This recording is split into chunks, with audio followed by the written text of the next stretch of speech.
Hi friends, नमस्कार। मैं doctor उत्तम, मेरे यूट्यूब चैनल उत्तीर्ण में आपका स्वागत है। आज का टॉपिक है एस्केटरी सिस्टम पार्ट 3। इसके पहले हम लोग एस्केटरी सिस्टम पार्ट 1 और पार्ट 2 पढ़ चुके हैं। एस्केटरी सिस्टम पार्ट 1 पढ़ाते समय ही मैंने बताया था कि एस्केटरी सिस्टम में कौन कौन ऑर्गन होते हैं, किन किन ऑर्गन के मिलने से एस्केटरी सिस्टम बनता है। उसमें से पहला ऑर्गन था किडनी, दूसरा ऑर्गन था यूरेटर, तीसरा यूरिनरी ब्लैडर और चौथा यूरेथ्रा। इन सभी चारों ऑर्गन के मिलने से एस्केटरी सिस्टम बनता है। इसका डिटेल हम लोग एस्केटरी सिस्टम पार्ट 1 में पढ़ चुके हैं। एस्केटरी सिस्टम पार्ट 2 में हम लोग पढ़े थे कि किडनी के अंदर जो है कुछ फंक्शनल यूनिट पाया जाता है, स्ट्रक्चर यूनिट पाया जाता है। उसके विषय में हम लोग डिटेल पढ़े थे। उसका नाम था नेफ्रॉन। नेफ्रॉन जो है एक किडनी के अंदर लगभग 1 to 1.5 मिलियन नेफ्रॉन एक किडनी के अंदर पाया जाता है। चूँकि इसी के मिलने से पूरा फंक्शन जो होता है उसका किडनी का परफॉर्म होता है, इसीलिए इसे हम लोग structural and functional unit of kidney भी कहते हैं। नेफ्रॉन के विषय में पढ़ते समय हम देखे होंगे कि नेफ्रॉन में कई पार्ट था। एक पार्ट था रीनल कप्सल, दूसरा पार्ट था रीनल ट्यूबुल, और वह रीनल ट्यूबुल जो है आकर के मिलता है कलेक्टिंग ट्यूबुल में। कलेक्टिंग ट्यूबुल में बहुत सारे नेफ्रॉन का जो डिस्टल कन्वर्टर ट्यूबुल होता है वो आकर मिलता है। मीन्स नेफ्रॉन के द्वारा जो यूरिन बनाया जाता है वह यूरिन अल्टीमेटली कलेक्टिंग डक्ट में आ जाता है, कलेक्टिंग ट्यूबुल में आ जाता है। यह कलेक्टिंग ट्यूबुल जो होता है बहुत सारा नेफ्रॉन के मिलने के बाद जो कलेक्टिंग ट्यूबुल बना है, यह कलेक्टिंग ट्यूबुल आता है किडनी के पेल्विस में आके ओपन होता है। This is the pelvis of the kidney. Suppose एक किडनी जो है, इस किडनी में जो है आप बताए थे पहले चैप्टर में कि किडनी का जो आकार होता है वह बीन शेपेड होता है। इसका जो मीडियल पोर्शन होता है इसे हम लोग हाइलम कहते हैं। यह हाइलम इसलिए इसका नाम हुआ प्रवेश द्वार। हाइलम मीन्स होता है प्रवेश द्वार। मीन्स इसमें renal artery, renal veins, lymphatics etcetera जो भी ऑर्गन होते हैं इसमें इंटर करते हैं किडनी में, वो हाइलम के द्वारा ही इंटर करते हैं, या इसमें से जो पार्ट निकलते हैं वो हाइलम के स्थान से ही निकलते हैं। तो इसमें इंटर करने का एक पार्ट है, इसीलिए इसका नाम दिया गया हाइलम ऑफ द किडनी। इस हाइलम के पास में ही इसमें अगर किडनी का स्ट्रक्चर देखेंगे तो किडनी के स्ट्रक्चर में दो पार्ट है। बाहर वाले पार्ट को यानी पेरिफेरल पार्ट को हम लोग कॉर्टेक्स कहे थे, और अंदर वाले पार्ट को हम लोग मेडुला कहे थे। कॉर्टेक्स और मेडुला में ही नेफ्रॉन जो होता है स्थित होता है। नेफ्रॉन का कुछ पार्ट जो हम पिछले चैप्टर में बता चुके हैं कि नेफ्रॉन का कुछ पार्ट जो होता है वह कॉर्टेक्स में स्थित होता है, और कुछ पार्ट जो होता है वह मेडुला में स्थित होता है। तो इसमें इसका कलेक्टिंग ट्यूबुल है, कलेक्टिंग ट्यूबुल आगे खुलता है पेल्विस में। This is the pelvis of the kidney, और यह पेल्विस जो होता है वह जुड़ता है यूरेटर से। This is the ureteric orifice, जहाँ पर आकर करके पेल्विस जो होता है यूरेटर में एंटर करता है, और पेल्विस में कलेक्टिंग ट्यूबुल के द्वारा जो यूरिन आया है वह यूरिन आता है यूरेटर में। अब आते हैं, पढ़ेंगे हम लोग आज के चैप्टर का जो मेन टॉपिक हुआ। अब आते हैं उस पर, उसका नाम है यूरेटर। तो ये हुआ आपका दोनों तरफ का किडनी, लेफ्ट साइड और राइट साइड का किडनी।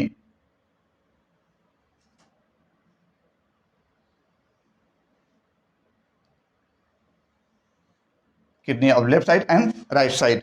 इसमें से अगर देखेंगे तो इसका इस पोर्शन से एक पार्ट निकला, इसे हम लोग कहेंगे यूरेटर, और इसमें से भी निकलता है, इसे हम लोग कहते हैं यूरेटर। यह यूरेटर आकर के ब्लैडर में, यहाँ पर एक हॉलो ऑर्गन होता है, इसे हम लोग ब्लैडर कहेंगे। इस ब्लैडर में आकर के यह दोनों तरफ से लेफ्ट वाला लेफ्ट में खुलता है और राइट वाला जो है राइट साइड में खुलता है। इस तरह से यूरेटर जो होता है जो किडनी के पेल्विस से निकलता है, और वह आकर करके यूरिनरी ब्लैडर में खुलता है। यूरेटर जो है यह फाइब्रस और मस्कुलर एक ट्यूबुलर स्ट्रक्चर है।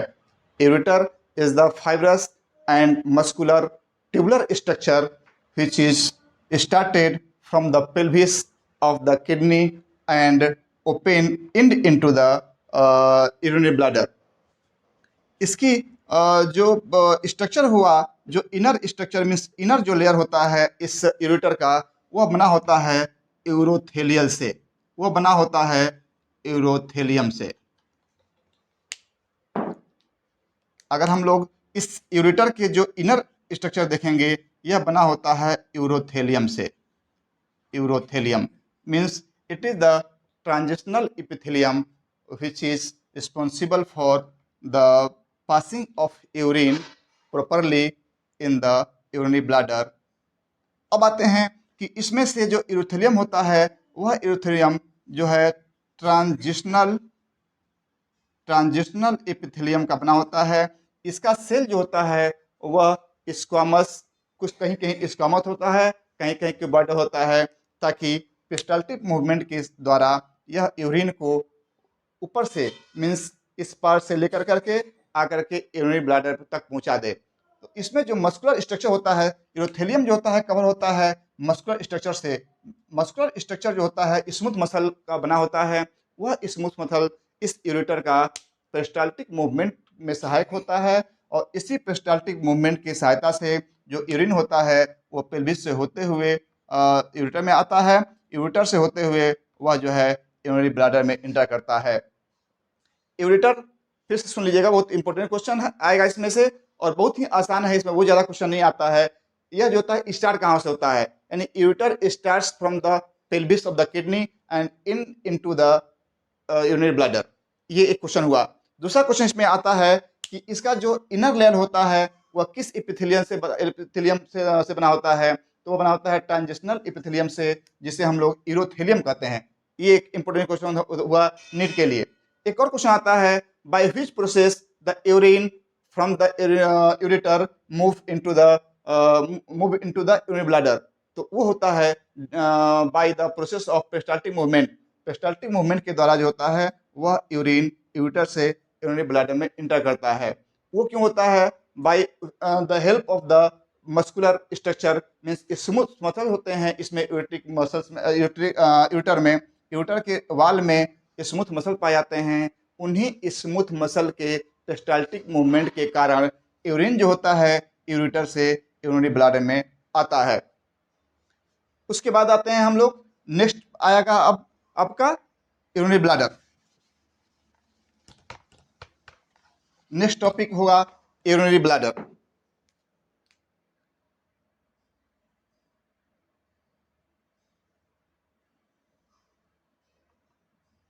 यूरिनरी ब्लैडर जो होता है यह एक हॉलो स्ट्रक्चर होता है। यह हॉलो स्ट्रक्चर होता है जो हमारे पेरिटोनियल कैविटी के नीचे स्थित होता है। आपको इसके पहले क्लास में बता चुके हैं कि एक पेरिटोनियल कैविटी होता है जिसमें बहुत सारे हिस्सा पाए जाते हैं, जैसे लीवर है, पैंक्रियाज है, गैस्ट्रोइंटेस्टाइनल ट्रैक्ट के बहुत सारे पार्ट होते हैं। और उसमें से किडनी बताया गया था कि किडनी एक रेट्रोपेरिटोनियल स्ट्रक्चर है, मीन्स पेरिटोनियम के बाहर पाया जाता है। तो यूरिनरी ब्लैडर भी यह जो है पेरिटोनियम कैविटी के जस्ट नीचे होता है, यानी पेल्विक रीजन में होता है। यह एक हॉलो स्ट्रक्चर है। इसका भी जो सेल होता है, जो इनर लेयर होता है, वह इनर लेयर यूरोथेलियम से बना होता है।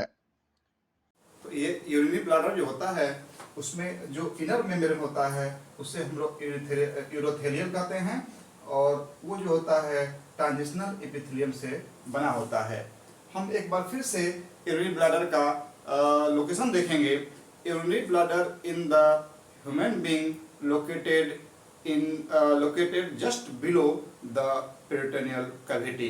पेरिटोनियल कैविटी के जस्ट नीचे यह लोकेटेड होता है।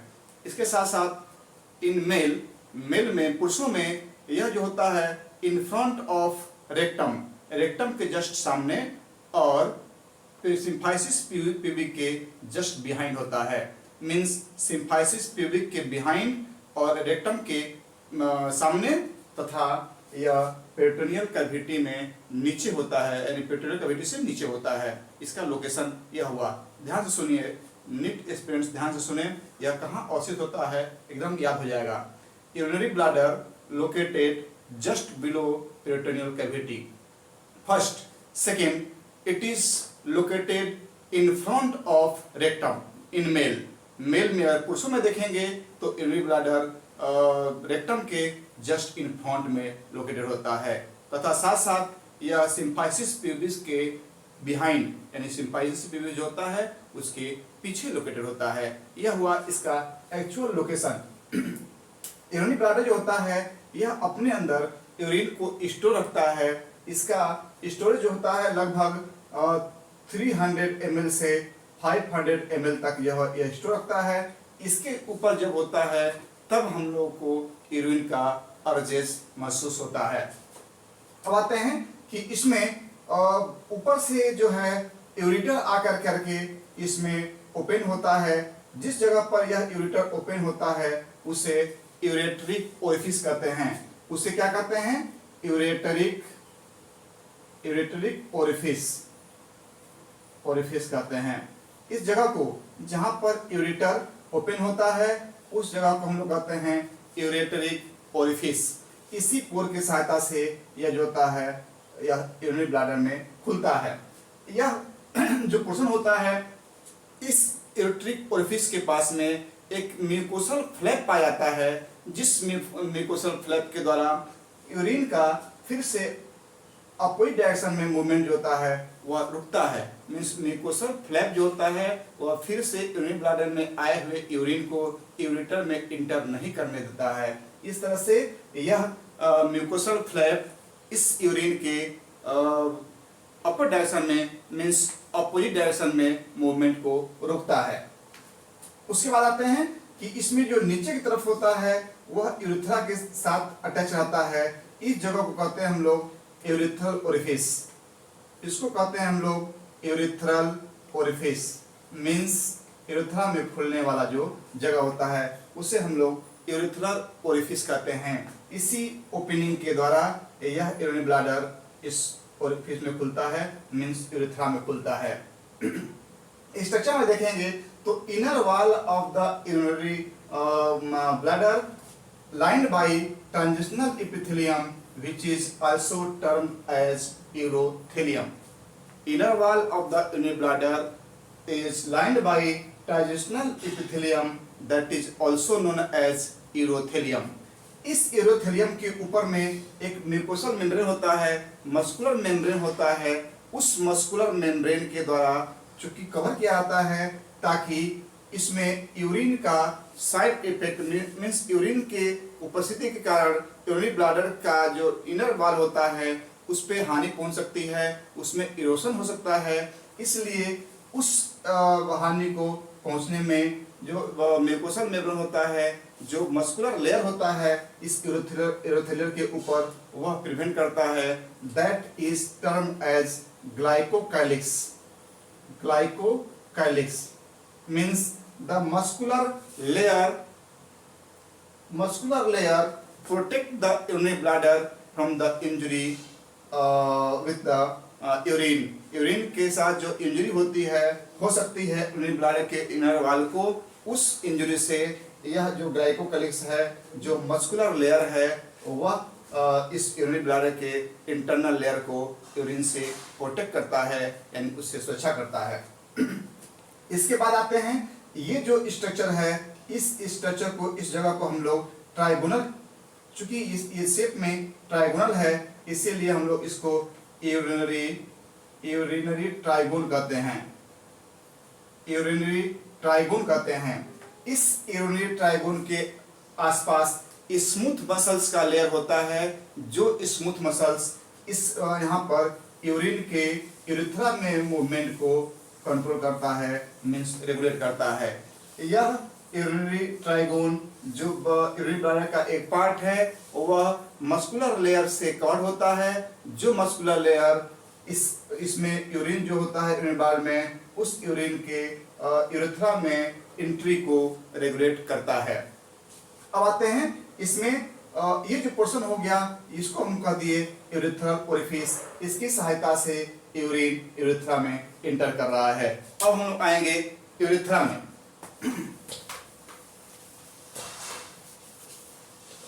अब हम आते हैं नेक्स्ट पार्ट यूरेथ्रा। यूरेथ्रा भी जो है एक फाइब्रस मस्कुलर ऑर्गन है, एक ट्यूबुलर ऑर्गन होता है जो यूरिन को हमारे शरीर से बाहर निकालता है। यह ऊपर की तरफ जुड़ा होता है यूरिनरी ब्लैडर से और नीचे में जो इसका आउटर जो एंड होता है वह बाहर खुलता है, वहां से यूरिन जो होता है बाहर निकल जाता है। तो यूरेथ्रा का स्ट्रक्चर देखेंगे अगर हम, ये था हमारा यूरिनरी ब्लैडर। यूरिनरी ब्लैडर का जो नीचे का पोर्शन जो होता है वह अटैच होता है यूरेथ्रा से। इसको हम लोग यूरेथ्रल ओरिफिस का दिए थे, इसका नाम दिए थे हम लोग यूरेथ्रल ओरिफिस। और इसी के जगह से यूरिन यूरेथ्रा में ओपन करता है। यूरेथ्रा का जो पार्ट होता है वह 4 पार्ट होता है।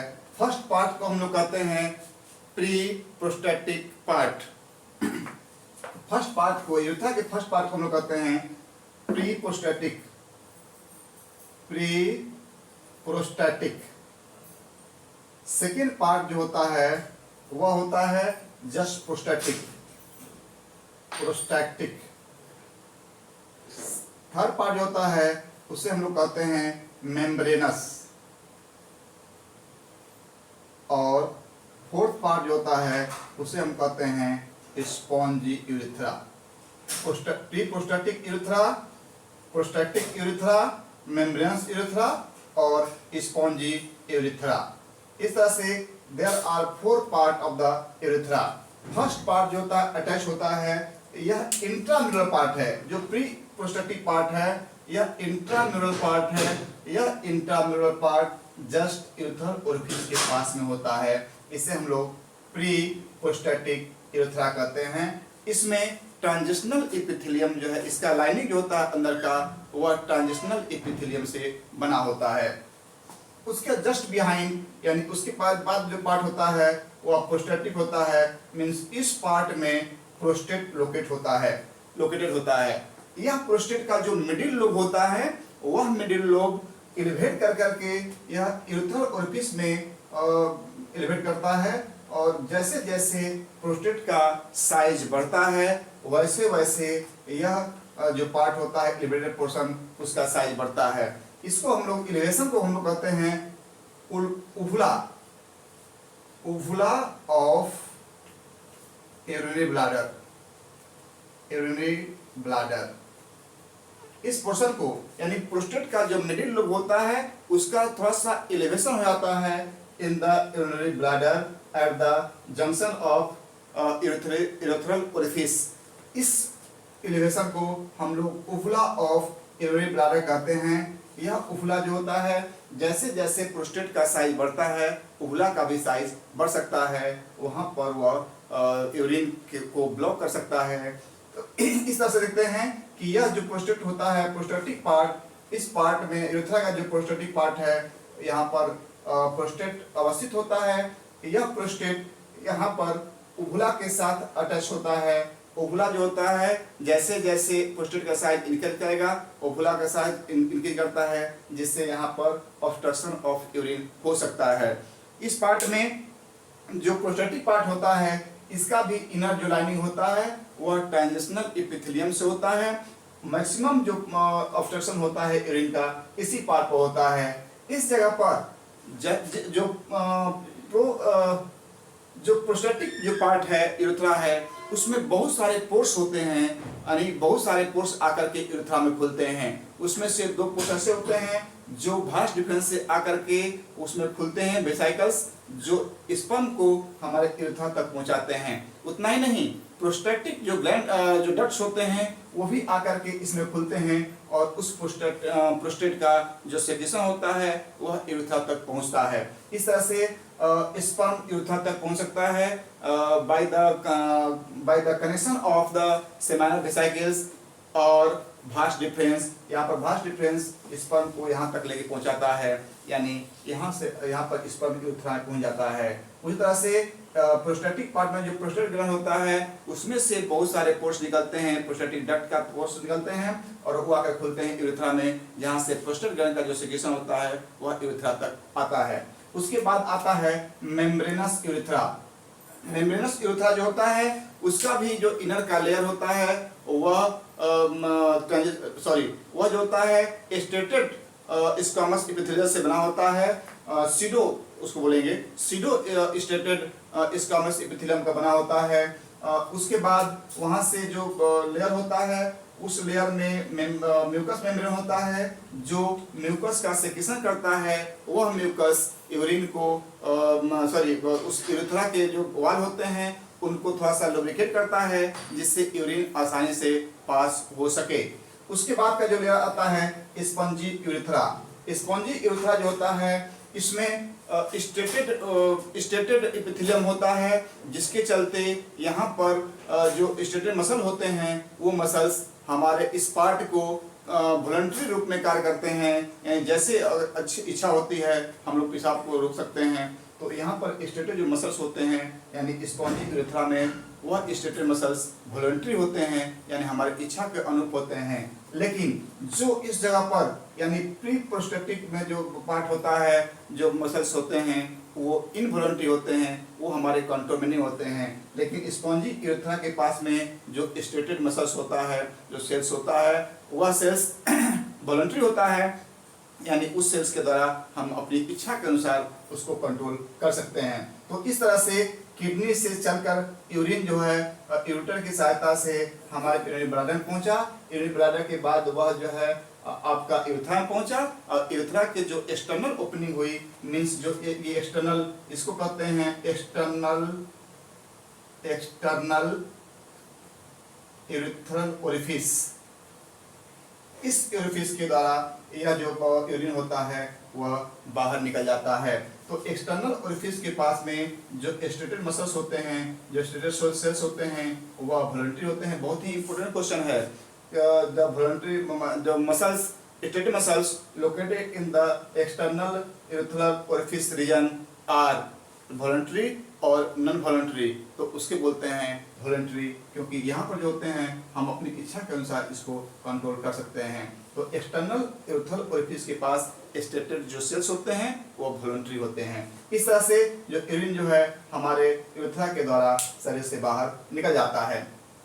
उसमें से अगर एक और पार्ट पढ़ते हैं, फीमेल में यह जो पोर्शन होता है यूरेथ्रा में, मेल और फीमेल दोनों में, यूरेथ्रा का जो मेम्ब्रेनस पोर्शन होता है, इस मेम्ब्रेन पोर्शन में एक ग्लैंड पाया जाता है जिसे हम लोग बल्बो यूरेथ्रल ग्लैंड कहते हैं या कॉपर्स ग्लैंड कहते हैं। इसे हम लोग बल्बो यूरेथ्रल ग्लैंड्स कहते हैं, या इसे हम लोग एक और नाम दे सकते हैं, कॉपर्स ग्लैंड कहते हैं, कॉपर्स ग्लैंड। ये कॉपर्स ग्लैंड नाम जो है वह वैज्ञानिक के नाम के ऊपर के आधार पर रखा गया है। इसे हम लोग बल्बो यूरेथ्रल ग्लैंड भी कहते हैं। इसीलिए हम बताए आपको कि मेम्ब्रेनस जो यूरेथ्रा होता है उसमें बल्बो यूरेथ्रल ग्लैंड के द्वारा म्यूकस का सेक्रेशन होता है, जिस म्यूकस की सहायता से ये इसका लेयर जो होता है वह लुब्रिकेटेड होता है ताकि यूरिन आसानी से पास हो सके। तो इस तरह से हम लोग यूरिनरी सिस्टम के जितने भी ऑर्गन्स हैं उस ऑर्गन्स के विषय में पढ़े। अब आते हैं एक्सक्रीशन कैसे होता है, एक्सक्रीशन मीन्स क्या होता है, उसके विषय में पढ़ेंगे। तो एक्सक्रीटरी सिस्टम जो बना, वह एक्सक्रीटरी सिस्टम बना है मीन्स हमारे शरीर में बहुत सारे एक्सक्रीटरी प्रोडक्ट्स बनते हैं। वो सभी एक्सक्रीटरी प्रोडक्ट्स शरीर से बाहर अगर नहीं निकाले गए तो हमारे शरीर में बहुत गलत प्रभाव पड़ सकता है। वो सभी एक्सक्रीटरी प्रोडक्ट बहुत ही हार्मफुल होते हैं। तो एक्सक्रीशन के लिए एक सिस्टम बना, उस सिस्टम का नाम हो गया एक्सक्रीटरी सिस्टम। एक्सक्रीशन किसको कहते हैं? तो एक्सक्रीशन होता है, it is the process by which the metabolic waste products of the body excreted और एलिमिनेटेड फ्रॉम द बॉडी। तो इस तरह से हम लोग इससे मतलब अभी बताया कि मेटाबॉलिक वेस्ट प्रोडक्ट्स मीन्स वे सभी प्रोडक्ट्स जो हमारे शरीर में मेटाबॉलिज्म के बाद उत्पन्न होते हैं, जो हार्मफुल मटेरियल्स मेटाबॉलिज्म के बाद उत्पन्न होते हैं, सिर्फ उन्हीं के एलिमिनेशन को हम लोग एक्सक्रीशन कहते हैं। और ऐसे जो मटेरियल्स वेस्ट मटेरियल्स बनते हैं जो हमारे सेल्स के अंदर नहीं बनते हैं, मेटाबॉलिक वेस्ट प्रोडक्ट नहीं हैं, ऐसे ही वेस्ट प्रोडक्ट हैं जो हमारे ट्रैक में बनते हैं, उसके एलिमिनेशन को हम लोग एक्सक्रीशन नहीं कहेंगे। बातें हैं कि हमारे सेल्स के अंदर बहुत सारा प्रोसेस होता है, ऑक्सीडेशन मेटाबॉलिज्म होता है। जो भी चीज़ हम लोग खाते हैं वो हमारे सेल तक पहुंचता है, वहां जाने के बाद उन सभी न्यूट्रिएंट्स का ऑक्सीडेशन होता है, यानी मेटाबॉलिज्म होता है। केटाबॉलिज्म और एनाबॉलिज्म दोनों मिला करके मेटाबॉलिज्म एक क्रिया होती है, वह क्रिया हमारे सेल्स के अंदर होती है। मेटाबॉलिज्म क्रिया जो होता है हमेशा सेल्स के अंदर ही होता है, सेल्स के बाहर नहीं होता है। तो सेल्स के अंदर मेटाबॉलिज्म होता है। मेटाबॉलिज्म के बाद जो प्रोडक्ट बनते हैं जो हार्मफुल है शरीर के लिए, उसमें है CO2 है, उसके बाद कुछ सॉल्ट्स होता है, उसके बाद अमोनिया होता है, उसके साथ साथ यूरिया होता है और यूरिक एसिड। ये सभी जो प्रोडक्ट होते हैं हमारे शरीर में मेटाबॉलिज्म के बाद उत्पन्न होते हैं, ये मेटाबॉलिज्म के बाद बनते हैं। इन सभी प्रोडक्ट्स को हम लोग एक्सक्रीटरी प्रोडक्ट्स कह सकते हैं, क्योंकि यह मेटाबॉलिक क्रिया के बाद बनते हैं। तो इसमें से हमारे शरीर के द्वारा इन सभी जो हार्मफुल मटेरियल्स हैं जो मेटाबॉलिज्म के बाद बने हैं, इनको शरीर से बाहर निकालने के लिए 2-3 तरह का ऑर्गन है। एक ऑर्गन होता है लंग्स के द्वारा जो होता है वह कार्बन डाइऑक्साइड बाहर निकाला जाता है। लंग्स के द्वारा कार्बन डाइऑक्साइड बाहर निकाला जाता है। उसके बाद आते हैं एक और ऑर्गन होता है जिसे हम लोग किडनी कहते हैं। हमारे शरीर में एक्सक्रीटरी प्रोडक्ट को बाहर निकालने के लिए 3 तरह के ऑर्गन हैं। एक हो गया लंग्स, दूसरा हो गया किडनी और तीसरा होता है स्किन की सहायता से कुछ सॉल्ट्स, कुछ वाटर जो होता है शरीर से बाहर निकाला जाता है। इसीलिए आप देखेंगे कि जब पसीना होता है, पसीना को अगर हम जीभ से चाटते हैं तो हमको नमकीन लगता है, क्योंकि उसमें थोड़ा सा साल्ट होता है। उसी साल्ट के चलते वह जो स्वेट होता है, जो पसीना होता है, वह नमकीन होता है। तो स्किन की सहायता से जो हार्मफुल प्रोडक्ट के रूप में मेटाबॉलिज्म के बाद सॉल्ट बने हैं, ये सभी सॉल्ट स्किन की सहायता से बाहर निकाले जाते हैं। स्वेट्स के साथ मिलकर के, पसीना के साथ मिलकर के बाहर निकल जाते हैं। कार्बन डाइऑक्साइड जो मेटाबॉलिक प्रोडक्ट के बाद जो है उत्पन्न हुआ है, वह लंग्स के द्वारा बाहर निकाल दिया जाता है। साथ साथ अमोनिया, यूरिया और यूरिक एसिड जो होता है वह हमारे किडनी के द्वारा बाहर निकाल दिया जाता है। यहाँ से जो है अमोनिया, यूरिया और यूरिक एसिड जो है शरीर से बाहर निकाल दिया जाता है। इस तरह शरीर में बनने वाले जो मेटाबॉलिज्म के बाद मेटाबॉलिक वेस्ट प्रोडक्ट्स हैं, जो हार्मफुल प्रोडक्ट हैं, ये हमारे लंग्स, किडनी और स्किन के द्वारा शरीर से बाहर निकाल दिए जाते हैं। इसमें से आते हैं कि जो अमोनिया और यूरिया है, अमोनिया जो है बहुत ही हार्मफुल प्रोडक्ट है, by product means waste product after the metabolism. यह जो होता है जस्ट तुरंत जो है इसको यूरिया में बदल दिया जाता है हमारे लीवर के द्वारा। लीवर जो है अमोनिया को ऑर्निथिन साइकिल की सहायता से यूरिया में बदल देता है। Ammonia is the most harmful by product और वेस्ट प्रोडक्ट्स। यूरिया जो होता है इसकी तुलना में लेस हार्मफुल होता है, माने ये जो होता है थोड़ा सा कम हानिकारक होता है। इसलिए तुरंत अमोनिया को लीवर जो है यूरिया में थोड़ा सा कम हानिकारक में चेंज करता है, ताकि हमारे शरीर पर बहुत गलत प्रभाव अमोनिया का न पड़ सके या न हो सके। तो अब आते हैं, यूरिया जो होता है वह ब्लड स्ट्रीम के साथ होते हुए वह हमारे किडनी तक पहुंचता है, और किडनी के द्वारा नेफ्रॉन में जाकर के जब ब्लड नेफ्रॉन में एफरेंट आर्टेरियोल की सहायता से पहुंचता है, ग्लोमेरुलस की सहायता से वहां पर अल्ट्रा फिल्ट्रेशन होता है। उसमें वाटर, यूरिया, यूरिक एसिड, कुछ ammonia, salts, sodium chloride, magnesium, potassium etcetera, वह जो होता है हमारे वुमेन्स कैप्सूल से होते हुए वह रीनल ट्यूबुल में इंटर करता है। रीनल ट्यूबुल में खासतौर से फर्स्ट पार्ट में प्रॉक्सिमल कन्वर्टेड ट्यूबुल्स में प्रवेश करता है। वहाँ पर मैक्सिमम रीऑब्जॉर्प्शन हो जाता है, यानी जो उसमें मटेरियल्स हमारे शरीर के लिए यूजफुल भी थे वो भी उसमें छन गए थे।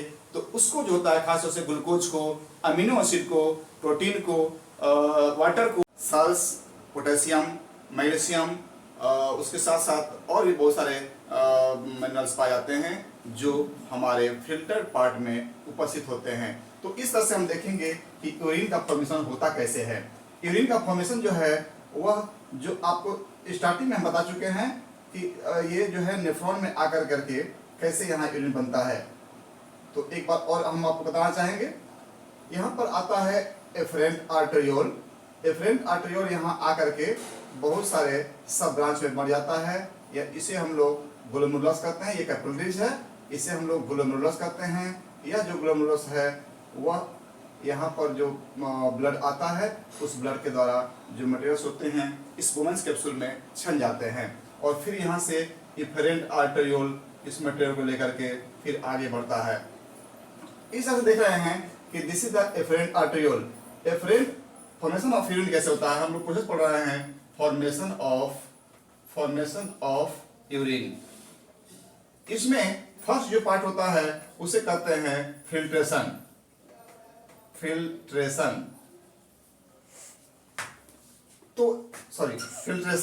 तो ये जो पार्ट हुआ फिल्ट्रेशन। सेकेंड पार्ट जो होता है उसे कहते हैं reabsorption.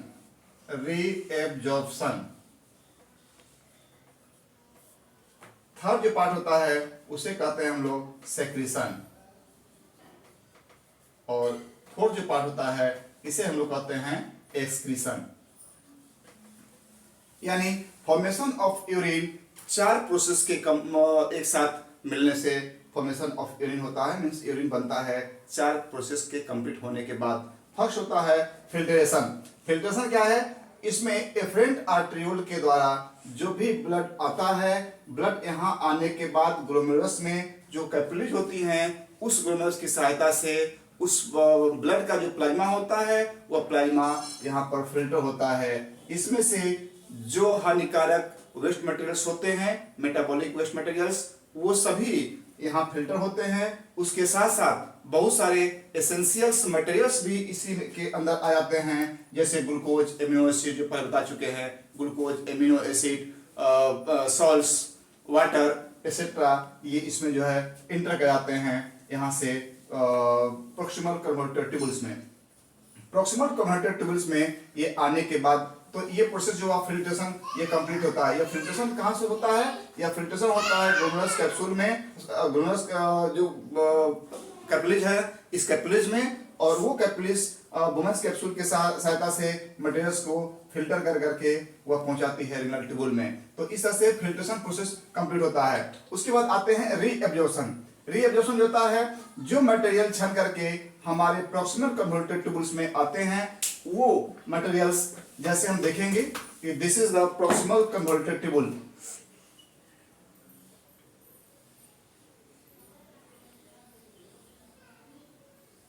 This is the proximal converter tubules, और उसके बाद ये जो होता है हेनलेज लूप में बदल जाता है। This is the proximal converter tubules. तो जो मटेरियल यहाँ छनने के बाद इसमें प्रॉक्सिमल कन्वर्टर ट्यूबुल्स में आए हैं, इसमें मैक्सिमम जो यूजफुल मटेरियल्स होते हैं, जैसे ग्लूकोज, प्रोटीन, एमिनो एसिड, कुछ सॉल्ट्स, मिनरल्स में मैग्नीशियम, पोटेशियम, ये जो होते हैं एब्जॉर्ब किए जाते हैं। मीन्स यहाँ पर जो होता है रीएब्जॉर्प्शन होता है उन सभी एसेंशियल मटेरियल्स का। तो रीएब्जॉर्प्शन हुआ, और बाकी जो हार्मफुल मटेरियल्स थे जैसे यूरिया के रूप में और यूरिक एसिड के रूप में, उसके साथ साथ और भी सॉल्ट होते हैं जो हार्मफुल होते हैं बॉडी के लिए, वो फिर आगे की तरफ पास करते हैं। मीन्स जो एसेंशियल मटेरियल्स है उनमें से मैक्सिमम एसेंशियल मटेरियल का यहाँ पर इस प्रॉक्सिमल कन्वर्टर ट्यूबुल्स के ओवाल के द्वारा रीएब्जॉर्प्शन हो गया। तो इस तरह से कुछ पार्ट जो होते हैं यहाँ इफरेंट आर्टरियोल्स के साथ, यानी ब्लड का मैक्सिमम पार्ट तो यहाँ फिल्ट्रेशन हो गया, लेकिन कुछ मटेरियल्स जो होते हैं हार्मफुल मटेरियल्स अभी भी यह इफरेंट आर्टरियोल की सहायता से यह आते हैं और वो आगे बढ़ करके फिर शरीर में जा सकते हैं। इसीलिए फिर यहाँ इफरेंट आर्टरियोल जो होता है वह बहुत सारे पेरीट्यूबुलर कैपिलरीज में टूट जाता है।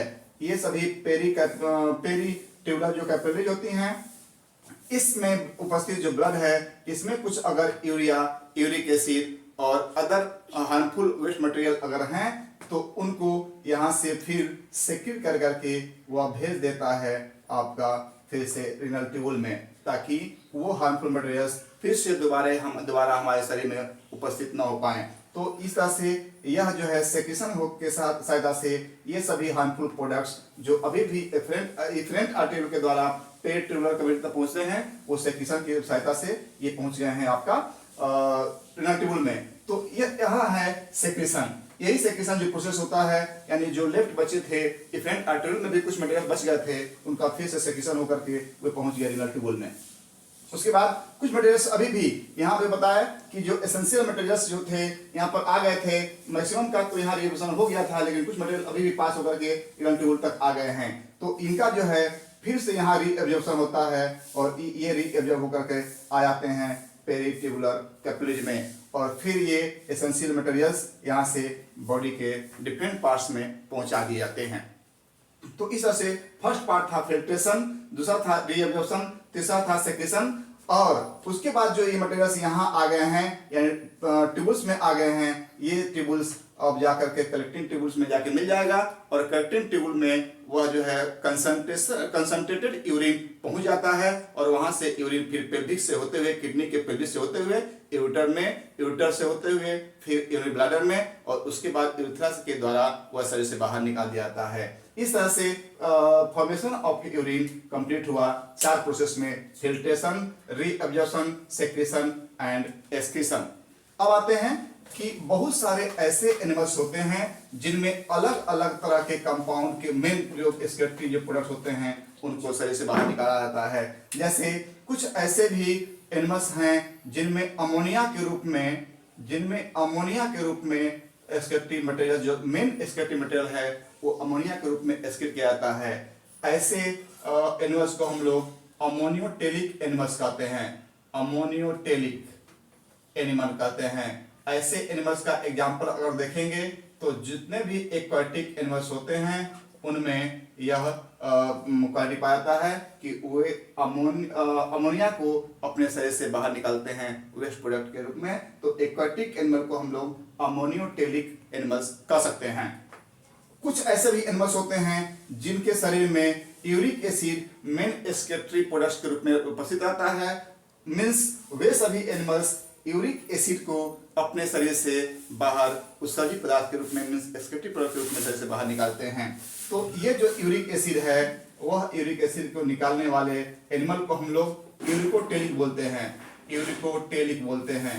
ये सभी अगर एग्जाम्पल के रूप में देखेंगे तो बर्ड्स और इंसेक्ट्स, बर्ड्स एंड इंसेक्ट्स जो होते हैं वे यूरिकोटेलिक होते हैं, मीन्स अपने शरीर से यूरिक एसिड को मेटाबॉलिक वेस्ट प्रोडक्ट के रूप में शरीर से बाहर निकालते हैं। इसीलिए ऐसे एनिमल्स को हम लोग यूरिकोटेलिक कहते हैं, बर्ड्स और इंसेक्ट्स।